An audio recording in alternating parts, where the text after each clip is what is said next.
Hello everyone, Scott here again, and we're back with Interstellar Space Program Episode 8.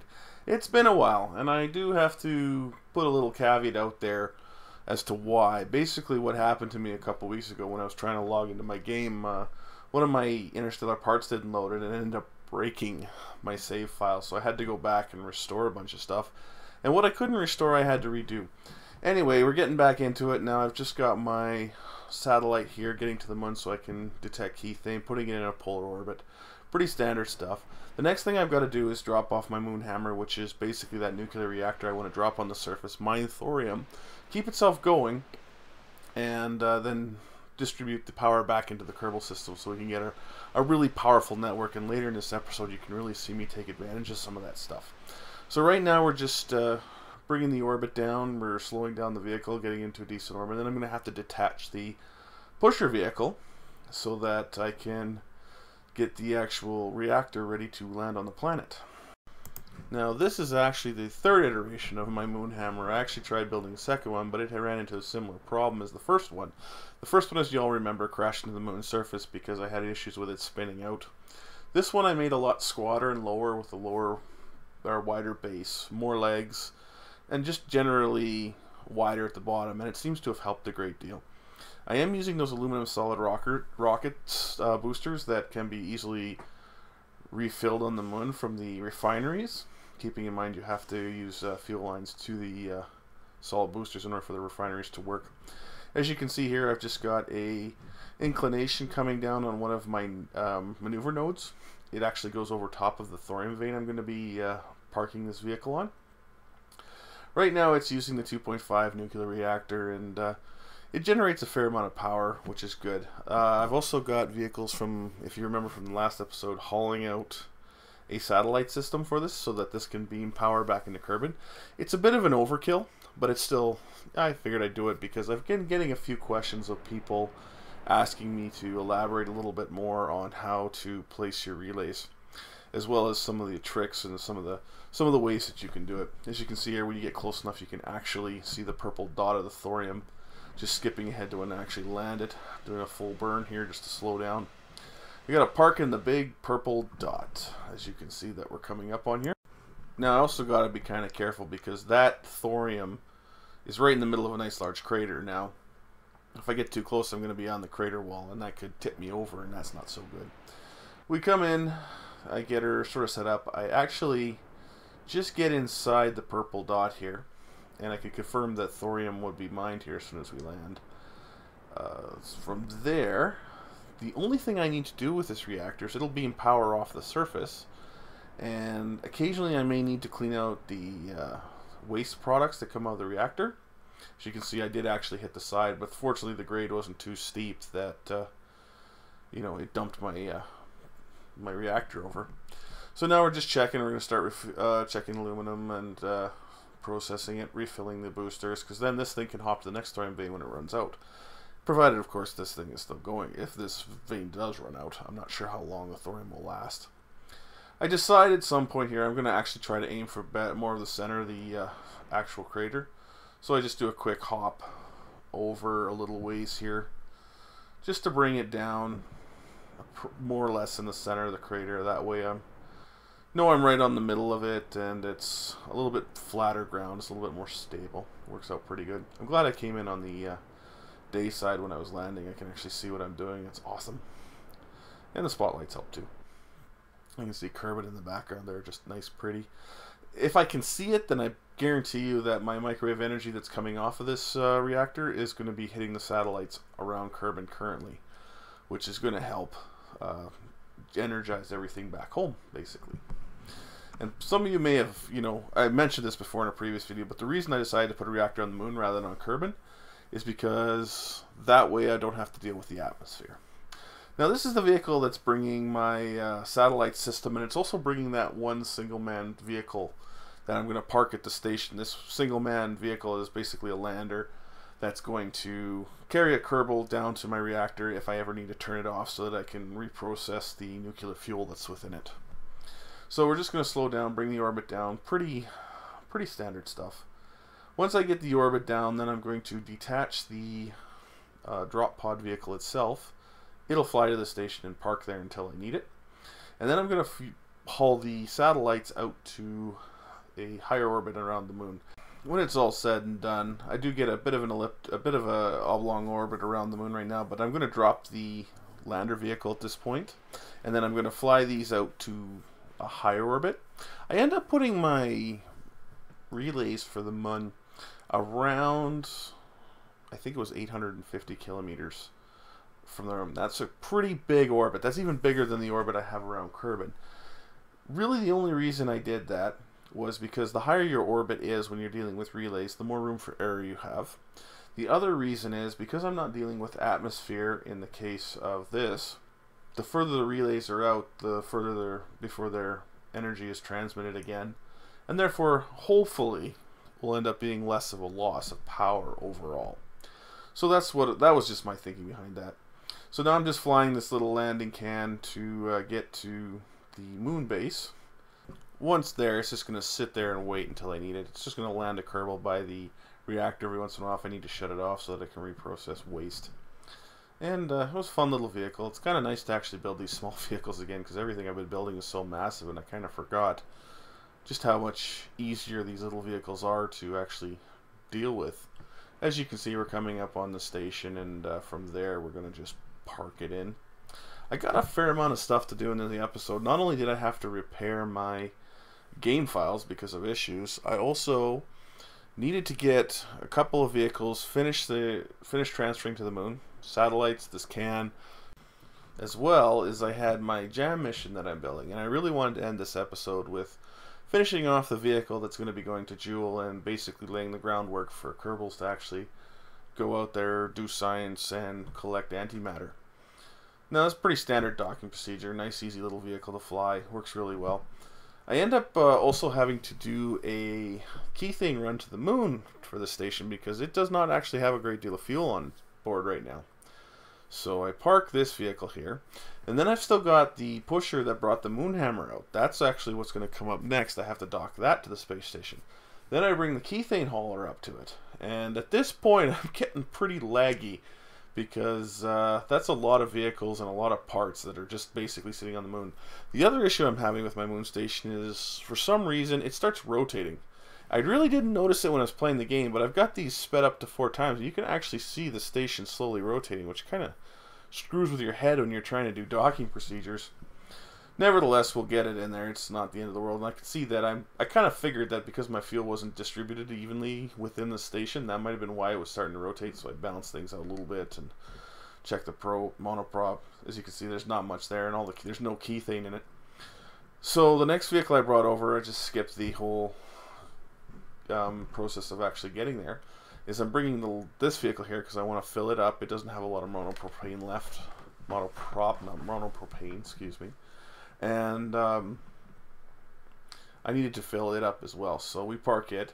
Now, this vehicle is great. It worked beautifully for the job it did. However, the docking ports I put on it are the smaller ones that actually will connect to stations. They're on the top and bottom of the gas section of it, which is right behind the front pushing docking port. That makes it actually really awkward to try to line it up for a dock. I didn't realize that when I built it. So, if I ever need to redo this vehicle now, decommission this one, I'll know better for placing docking ports next time. Nevertheless, it still works. It's just the controls get really screwy. So if this looks like a very amateur attempt at docking, it's mostly because the RCS doesn't translate the controls into to line up this docking port as well as it would if it was, say, in the center, which is definitely the way I would recommend it from here on out.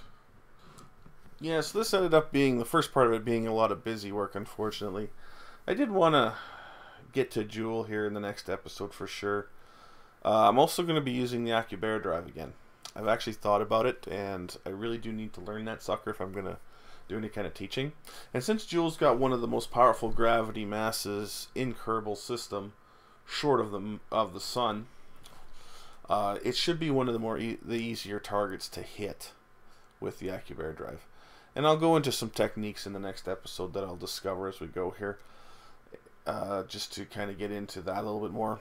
once we get this busy work of the station done, we can focus on the relays I'm going to be putting up again.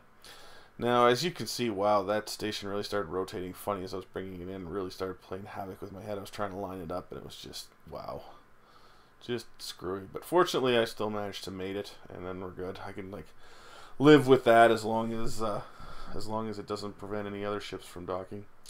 So finally, we've got the Kethane ship. It's coming up. Now, I did time this to basically rendezvous with the space station as they're coming up as best I could. Doing a pretty straight up burn to get some distance, and then we start speeding up to meet the target speed. Now, this vehicle had a fair amount of delta V. It has more than enough to get itself out from Kerbin so long as the tanks are empty, the Kethane tanks are empty. Right now they are both full, and Kethane unprocessed is much heavier than fuel and oxidizer. So the delta V on this vehicle is very limited, and if I want to get the Kethane up to the space station so that the space station's processor can process it, because it's the more efficient, bigger one that weighs like 4 tons, I got to do this just right. There's not going to be a lot of room for error. So we're just working away here, and as you can see, the space station's coming up in the behind it, and I'm just trying to match speed and then do a little bit of when I get close, just to make sure I'm heading toward it.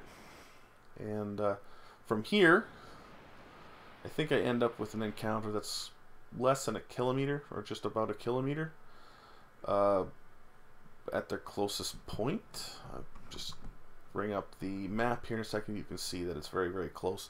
So from there, I'll just kind of wait it out until we get to the closest approach, match speeds, and then we'll dock, and hopefully we have enough juice to finish the job. I just sped ahead here a little bit so that we don't have to see the whole thing. From here, I'm just coming in hot, and again, like I said, because I'm getting all these vehicles up here, it's starting to get a little laggy.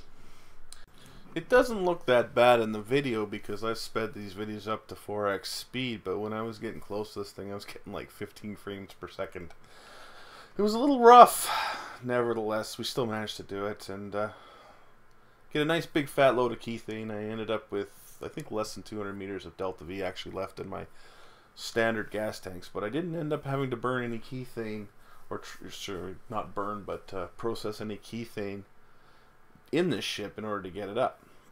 Which is good, because the little processor is great if you just need, you know, you're just filling a little vehicle, but it's like very inefficient when you compare it to the other one. You lose a lot of potential energy from the Kethane. So, me being a little anal retentive about that kind of thing, I wanted to make sure I got as much Kethane up there without having to burn it. And fortunately, this vehicle did do the job. And I mean, it doesn't leave a lot of room for error, but it does get the job done, which makes me happy. It means I don't have to decommission it and build something else. Woohoo! Now again, pretty standard docking procedure, but still dealing with that station roll. Still not sure what's causing it. Might have to redesign any future space stations, and hopefully they don't have that roll problem. I was kind of thinking I might reuse this design on another planet, maybe send one to Minmus, but truthfully, let's get out of the Kerbal system, because some of the more interesting things you can do with the Interstellar space program aren't done in the Kerbal home system. Minmus might have some ice processing, which can process fuel as well. I'll look into that. I'm not sure if that was in this iteration. I know it is coming, and I know you can change the save file to do that. But for now, I'm not planning on doing that. But it might be something to consider. But nevertheless, the plan is to get out to Duna Neve shortly after Jool, and I want to do that because I want to try out some different ideas for generating fuel. Now, the Jool mission, the first part of it, is going out and it's designed to be fuelless. So this is actually the AccuBear drive section of the JAM vehicle that I'm going to be sending up there. JAM, again, is short for Jool Antimatter, which is what I'm calling my mission to get out there, because we want that sweet, sweet antimatter. So we just wait until the tail section of the vehicle's up. I just skipped through the launches because everyone's seen tons and tons of launches with Kerbal Space Program, and I'm not actually launching anything exotic or difficult for that matter, so I didn't figure we need to dwell on it. Just going to finish off this burn here, ditch the tank suborbit so that it eventually decays and goes back down to the planet. This vehicle I do intend to reuse. I want to use this as another type of a pusher. Except this one's going to be basically focusing on the AccuBear drive. Now this one doesn't generate any of its own power short of the solar panels. However, it does have these raster antennas which will collect microwaves. And I've also put them on Infernal Robotics arms using their hinges and rotators so that I can aim them in the direction I want. As you can see here, I start playing with it a little bit.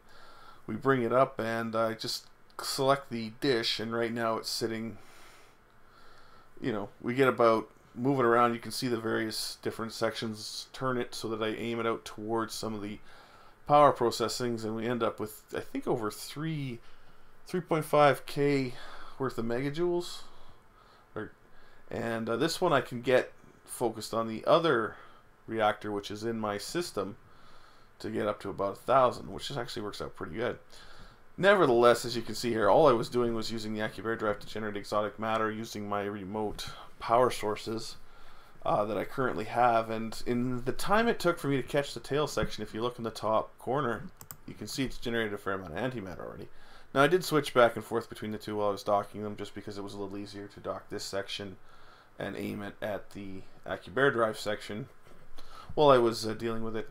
This section has a plasma engine on the back, I think a 2.5 section one, a antimatter reactor, and the collectors. So this tail section is just going to be designed to sit in Jool and rotate around, collecting and burning the antimatter that it gets, and then immediately turning that into power, which it can then microwave back out. This section is strictly a drive section, so it's going to come in and we're going to connect to that 3.75 meter docking port that comes from KW Rocketry. Nice, good, solid connection. I did do a little bit of testing with the AccuBear drive earlier when I was first setting up some satellites to go around the sun. So I do know that this drive should be able to handle the actual carrying of the entire vehicle. So now that that's done, we want to make sure we shut off these nuclear engines because I don't want to turn them on when everything goes on. And we're just going to let it sit there and collect antimatter. Now we could finally deal with the relays around the Mun. So this vehicle is going to drop these suckers, and I'm going to talk a little bit about them. This episode is going to get a little long because of all the questions I've got. Most of it revolves around how to place your relays, or exactly how I went about doing it in my first episode where I was setting them up.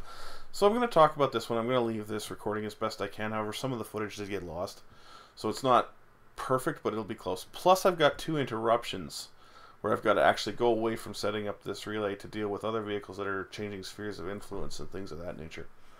So we first set up the thing, and I actually bring it up to the periaps I want. I think I end up with something close to 850 kilometers at this point, and then I just let it go. When I get to the apoaps, then I'm going to bring up the periaps of this satellite. Now the first satellite really doesn't matter because it's going to be the base from which you set up the rest of them. So I bring this one up to a fairly close to approximately the same orbit, so it's fairly circular. And then from there we should be pretty good. I tweak it a little bit just because I like my nice circular orbits when dealing with these things. Plus, you got to get an idea of the time it takes for them to go around. Now the next one comes out. This is where it starts getting a little bit more tricky. Now, for the most part, I eyeball it. However, you can measure it using tools in MechJeb or Kerbal Engineer. They do provide you with some information. If you're more of the math, want to do more of the math way of doing it, then I recommend getting one of those tools. Because I didn't put any Kerbal Engineers on these satellites, I kind of had to eyeball it, and I didn't realize that until after the fact, which is, oops, big deal. Anyway, so now as this one approaches its apoaps, because it's on a different orbit than the first one, it's going to arrive at that orbit at a different time too, and we'll get an idea of when we actually get there. So I just speed ahead. It looks like by the time we get to the apoaps, we're going to be at about a 90-degree from the moon to the other one, which is fine. We can correct that. So we bring the apoaps up to approximately the same, and it's just over 90 just by eyeballing it, if you can kind of see where the 2 probes are there. Now if I make the orbit bigger, then it slows down. Unfortunately, we got an interruption in the middle of that too, where I had to quickly deal with the sphere of influence change of my Minmus probe. And so I just quickly take care of that. And then I have to do one more maneuver node when it gets to the periapse of Minmus here, so that I don't lose it and send it off into space on an unknown trajectory. So I take care of that real quickly and then set up the Kerbal alarm. Unfortunately, it did interrupt my probes. And I actually left the other one where it was, because I'll correct them all as we go here. But the third one, same sort of deal. By the time I launch this one, it's going to be put in a slightly different position than the other two. If you can kind of see where the other two are right now. They're close to 90. Looks like they're a little more than 90, so that's okay. I mean 90 degrees from the Mun.